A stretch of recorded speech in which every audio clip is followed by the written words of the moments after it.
नमस्ते, मेरा नाम है सिद्धांत और आप देख रहे हैं द ललन टॉप की स्पेशल सीरीज नेताजी का गांव। हम बिहार के आरा के चंदवा गांव में हैं। चंदवा बाबू जगजीवन राम का गांव है। कई पोर्टफोलियो पे केंद्रीय मंत्री का पद संभाला था उन्होंने। श्रम मंत्री रहे थे, रेलवे मिनिस्टर, डिफेंस मिनिस्टर रहे थे, आगे चल के भारत के उप प्रधानमंत्री हुए। तो इस गांव में उनके रिश्तेदार, उनके साथी, उनके दोस्त, उनके जानने वाले बाकी लोग क्या कहते हैं उनके बारे में, उनको कैसे याद करते हैं, उनके वादों, उनके इरादों को किस दृष्टि से देखते हैं, आइए देखते हैं।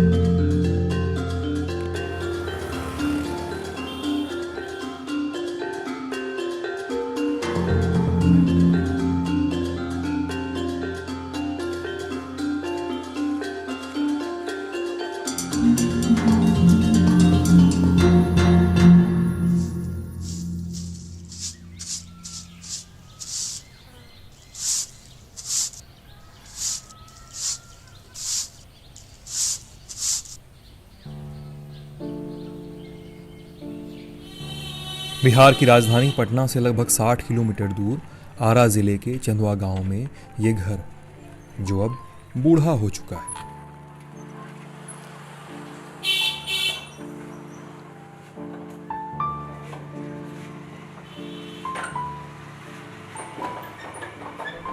घर को देखकर याद आती है कवि असद जैदी की कविता पुश्तैनी तोप।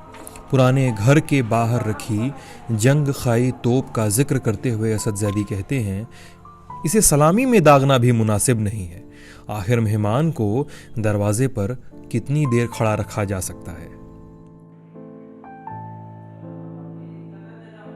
पुश्तैनी तोप के हरे पड़ चुके पीतल की मानिंद घर की दीवारों पर अब धूल जमी है, लेकिन इसके मौजूदा दारिद्र्य की धूल हटाने पर वो इतिहास साफ दिखता है जिसमें इस घर ने भारतीय राजनीति का एक सूरमा दिया।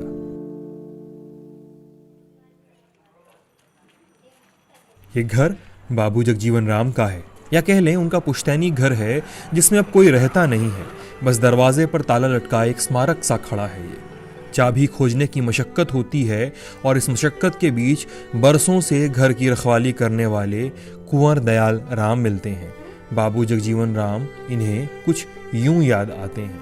अरे घर से पहले खपड़ा के रहे, बाकी ईटा रहे, ईटा चारों पटी रहे, खपड़ कोस रहे। जगजीवन राम के भाई संत लाल रहन, उनकर भाई के नाम है संत लाल। वो कलकत्ता में मास्टर रहे। जगजीवन के पढ़ावे खातिर उहे रहे, जानी। तो एजा से वो पढ़त हुए गाँव के पीछे एगो मंदिर बा, पोखरा जब स्कूल रहे, वहाँ से पास कैले तो गए टाउन स्कूल में ऐसे आ रहा। और बाद एजा से मैट्रिक पास कैले तो चल गए कलकत्ता। तो कलकत्ता में इनकर भाई रहत रहे, मास्टर रहे। अब उहे पढ़ौले लिखौले तो इनकर नौकरी होत रहे। गवर्नर लोग बनावत रहे तो कहा कि नहीं हम पॉलिटिक्स में जाएंगे, नहीं। तो पॉलिटिक्स में अले तो शुरू लेबर मिनिस्टर भी बनल रहन। जब इलेक्शन लड़ले तो शुरू इलेक्शन में जीत गए तो लेबर मिनिस्टर रहन। तो हमने के छोटा छोटा रह जाए तो इनका कहे देखा नहीं जाए, जानी। हाँ, ओकरा बाद फिर अला कैली। ओकरा बाद में फिर लोग आए घर बनावे खातिर दिल्ली से लोग आए रहे इंजीनियर, जानी। इंजीनियर आए दिल्ली से अपन घर बनवले। जब बन गए तो जगजीवन राम अले 1976 में ये उद्घाटन अपना से कैले, अपना से उद्घाटन कैले बड़े। हाँ, अब का कहिए। ओकरा बाद में फिर तो बढ़िए गए। ओकरा बाद में फिर चाबी हमरा को लोग मीरा कुमार दिली।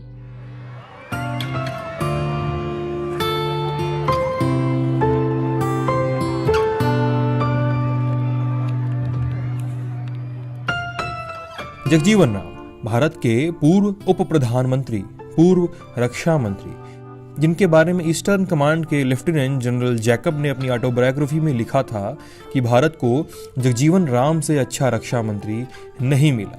वो रक्षा मंत्री जिनके माथे 71 की लड़ाई में जीत का सेहरा बंधा, भीमराव अंबेडकर के बाद सबसे ज्यादा पहुंच और पैठ बनाने वाला भारत का दलित नेता। दलित और वंचितों की लड़ाई के रास्ते उन्होंने देश की आज़ादी से पहले ही राजनीति में कदम रख दिए थे। वो संविधान सभा के सदस्य भी रहे और 1947 में देश आज़ाद होने के बाद जब नेहरू की अगुवाई में अंतरिम सरकार बनी तो जगजीवन राम सबसे युवा मंत्री थे। नेहरू मंत्रिमंडल से शुरू हुआ ये सफर इंदिरा के मंत्रिमंडल तक चला और 1974 के बरस इस सफर में एक ठहराव आया। इंदिरा के गुट ने बाबूजी की वरिष्ठता की तौहीन शुरू कर दी। कहते हैं कि जातीय पहचान की वजह से कांग्रेस की राजनीति में उन्हें साइडलाइन किया गया और फिर जनता पार्टी के साथ हो लिए, जहां मोरारजी देसाई के कैबिनेट में रक्षा मंत्री और चरण सिंह के अल्प से प्रधानमंत्री काल में उप प्रधानमंत्री बने। भारतीय लोकतंत्र ने उनके नाम एक रिकॉर्ड लिख दिया कि वो सबसे लंबे समय तक कैबिनेट मंत्री और सांसद बने रहने वाले नेता हैं। गांव के इस घर से निकलकर जगजीवन राम दिल्ली को गए तो वहीं के होकर रह गए। गांव के लोग कहते हैं कि जगजीवन राम का ये घर अब सिर्फ उनकी पुण्यतिथि के दिन खुलता है।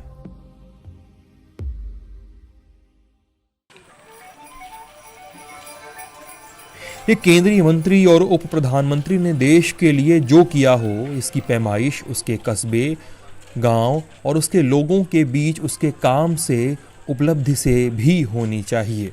तो क्या जगजीवन राम ने जितनी तरक्की सियासत में की उसके अनुपात में इस गांव में विकास हुआ? दिल्ली में गार्ड की नौकरी करने वाले काशी राम कहते हैं, हम लोग के नाम खाली जानते थे कि जगजीवन बाबू हैं, हम लोग को दादा लगते हैं, खाली इतने से मतलब था। लेकिन नेता जी होते हुए चनवा को क्या विकास किए। आप तो ये सामने लोग रहे हैं चनवा के बारे में। ये चनवा हरिजनों का बस्ती मैंने खेत बधार पूरे मैंने हरिजनों का था। आज के समय में हरिजन यहाँ का भिखार हो गया। देखिए वादा तो किए थे कि हम फैक्ट्री बनवा देंगे, यहाँ के हरिजन कहीं नहीं जाएंगे, यहीं कमाए खाएंगे, लेकिन आज कुछ नहीं हुआ। हरिजन यहाँ के जाते हैं, ठेला रिक्शा तो चलाते हैं आज के डेट में। ठेला रिक्शा कोई मैंने बाहर गया कंपनी में क्यों करता है, कहीं कुछ करता है, अपने पेट के लिए तो कोई भी कुछ कर सकता है। बाबू जगजीवन राम से शिकवा गांव के और लोगों को भी है। सुनिए उनकी बात। लेकिन जहाँ तक जब से बचपन से हम लोग सुन रहे हैं, मुझे नहीं लगा है कि कहीं पर उनका मैंने सामाजिक ग्रोथ में इन्वॉल्वमेंट रहा हो, या गांव का हो या शहर का हो। इवन वो चुनाव भी सासाराम से लड़ते थे, से चुनाव भी नहीं। एक चीज़ मुझे अच्छी तरीक़े से याद है कि पूरा गांव शहर गर्व करता है। हम लोग अभी भी कहीं भी परिचय देते हैं अपना तो बोलते हैं कि हम लोग चंदवा से हैं, जगजीवन बाबू के गाँव से हैं। लेकिन गांव के डेवलपमेंट के बारे में मुझे तो आज तक मुझे गांव का कोई नहीं मिला, या कोई जो बोला हो, या हम लोग भी बचपन से देखे हो कि कोई स्कीम लाए हो या कुछ भी लाए हो जिससे ग्रोथ हो। एक चीज़ मुझे याद है कि जगजीवन कॉलेज में 2-4 लोग गांव के 4th ग्रेड में नौकरी करते हैं। ये उन्हीं का बनाया हुआ था। लेकिन इसके अलावे शायद मुझे पता नहीं हो जिनको नौकरी लगा, लेकिन मेरी जानकारी से कुछ ऐसा कुछ नहीं हुआ। बस तस्वीर इतनी ही नहीं है, सिक्के का दूसरा पहलू भी है। जगजीवन राम के घर से चंद कदमों की दूरी पर मूंगा देवी और तिला का घर है। इन 2 सगी बहनों के ससुर ने उनके पतियों की नौकरी लगवाने के लिए जगजीवन राम को प्यार से ही सही हड़का जरूर दिया था। जगजीवन बाबू हमारा मालिक के 100 रुपया रहे तलब हो गरी, हम नौकरी टपली के हो गरी रहे। टपली का रहे हमार बूढ़ा काम करत रहा कलकत्ता में। तो वह भाई का भल के वह नौकरी लागल। जगजीवन बाबू उतरत रहन ओजे, ओने से 20 गो हेने गाड़ी आ 20 गो हेने आ हाथ जोड़ते उतरी हन आ मैं गाँव घूमई हन। मान के बाबा जी लोग के सब दुआरे दुआरे घूम के अपना कोठी में आई हन। ससुर कहलन छोट जना कि अरे जगजीवना है लड़का मरत सब भूखे आ इनके लगा वही घड़ी लिख के बाबूजी आ नौकरी जाके मुगल सराय में 4 आदमी के दिलन, ये जाके महल्ला के नौकरी। हाँ आ देखिए उनका के 5 रुपया पढ़े के देते रहन कि जा पढ़ी। और किस्सा तो है जब लाठी टिकाते हुए एक शख्स जगजीवन राम के दरवाजे पहुंचा और अपने बेटे के लिए नौकरी लेकर लौटा।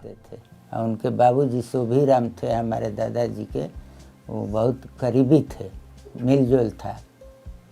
तो दादाजी हमारे ऐसे ही अनपढ़ थे, तो हमारे बाबूजी बहुत दुख से पढ़े, हम लोग भी गरीबे थे। तो बाबूजी हमारे तपेश्वर राम वो भी मैट्रिक पास किए 1952 में। तो हमारे दादाजी सर्किट हाउस में ऐसे ही धोती पहने हुए डंडा वो ठुगरी लेके लोग कहीं जाता था, चलते गांधी जी जैसा, तो गए। तो उस समय संचार मंत्री थे बाबूजी जगजीवन राम। तो कहलन कि ये जगजीवन हमार लड़कवा इंटरेस्ट पास कैले बा, ओकरा के नौकरी लगा दो। तो कहलन कि ठीक बा भैया, एगो लिख के वो दे दो एगो दरखास्त। तो हमारे बाबूजी लिख के एगो दे दिए कि हम मैट्रिक पास हैं, तो दे दिए ना। तो ज्वाइनिंग लेटर वो आया मेरे बाबू के नाम से। तो हमारे बाबूजी गए थे कटनी करने, खाना पीना नहीं था, कटनी करने गए थे। तो खबर गए नथुनी राम लेके, वो पोस्टमैन उनको भी काम दिए थे, पोस्टमैन में वो कौन पढ़े लिखे थे। तो नथुनी राम गए कि ए तपेश्वर, अरे नौकरी के कागज आइल हो रे, चल चल चल। तो हाँ, तो हमारे बाबूजी खुशी के मारे लोटा पानी पीने के लिए ले गए थे, इनार में फेंक के खुशी में चल दिए, चल चल चल। तो अब हमारे बाबूजी आए तपेश्वर राम, तो उनको joining first PMG office Patna में मिला। बहुत मशक्क़त के बाद जगजीवन राम के घर का ताला खुलता है। घर में एक बैठक, कुछ तस्वीरें और एक रस्मी जलसे की स्मृतियां हैं। उनकी बेटी मीरा कुमार यहाँ आती हैं जन्मतिथि और पुण्यतिथि के दिन कुछ ही घंटों के लिए। गांव के दलित पूछते हैं कि क्या मीरा कुमार तक उनकी बात पहुंचेगी, लेकिन ब्राह्मण बहुल इस गांव में लोग ये मानते हैं कि जगजीवन राम में सबकी मदद की, भेदभाव को तहों के नीचे बिछाकर। तो गांव में तो अब नौकरी लगवाए हैं, अपना पर्सनली अपने जाके अपना से कहाँ कोई लगाया कोई नहीं लगाया, लेकिन उस समय हमारे गांव में नौकरी में सब ज़्यादा से ज़्यादा लोग थे। राजनीति का गणित उंगलियों पर रखने वाले कहते हैं कि वो कांग्रेस में प्रधानमंत्री पद के दावेदार थे, लेकिन राजनीति में उन्हें गिराने के लिए विरोधियों ने उनके बेटे की नग्न तस्वीरों को वजह बनाया। कारण यह भी गिनाया गया कि जगजीवन राम को कांग्रेस के भीतर दबाने के लिए एंटी दलित धड़ा लगा हुआ था। जिस जगजीवन राम ने स्कूलों में अछूतों के लिए रखी गई मटकी तोड़ दी थी, वो जगजीवन राम अपने गांव में कितने सहज थे, खुद जान लीजिए। माने द्वार पर अंगना में नहीं जाते थे, एक आध बार गांव में घूमे तो हम देखा है कि गांव पर आकर के द्वार पर सब कोई से भेंट कर लिए हैं। दो एक बार देखे हैं ना, भीतर नहीं जाते थे, दरवाजे पर सब कोई से भेंट मुलाकात करते थे, अपने चले जाते थे। इशारा साफ है, भेदभाव है, रहता आया है। जगजीवन राम को इस दुनिया से विदा लिए 3 दशक से ज्यादा हो गए हैं। 6 जुलाई 1986 को उनका देहांत हुआ था। पास में एक समाधि है और वीरेन डंगवाल की चंद लाइनें हैं जो उनके न होने को कुछ आवाज जरूर देती हैं।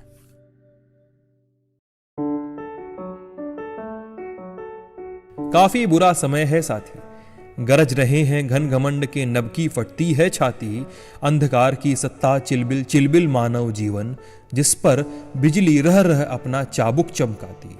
संस्कृति के दर्पण में ये जो शक्लें हैं मुस्काती, इनकी असल समझना साथी, अपनी समझ बदलना साथी। तो हम थे बिहार के आरा जिले के चंदवा गांव में। ये नेताजी के गांव का एक एपिसोड था जो बाबू जगजीवन राम, जो उप प्रधानमंत्री रहे थे, केंद्रीय मंत्री रहे थे, उनके गांव, उनके घर से आपको हम दिखा रहे थे। उनके साथी, उनके यार, उनके लोग, गांव के लोग कैसे याद करते हैं उनको। नौकरियां लगवाने के किस्से हैं, उनके राजनेता बनने के और राजनेता होने के किस्से हैं, गांव आने की यादें हैं जो ये लोग बता रहे थे। कैसा लगा आपको जरूर बताइएगा वीडियो के कमेंट सेक्शन में। मैं हूं सिद्धांत, साथ में है रूहानी और प्रेरणा। आप देख रहे थे ललन टॉक। बहुत बहुत शुक्रिया।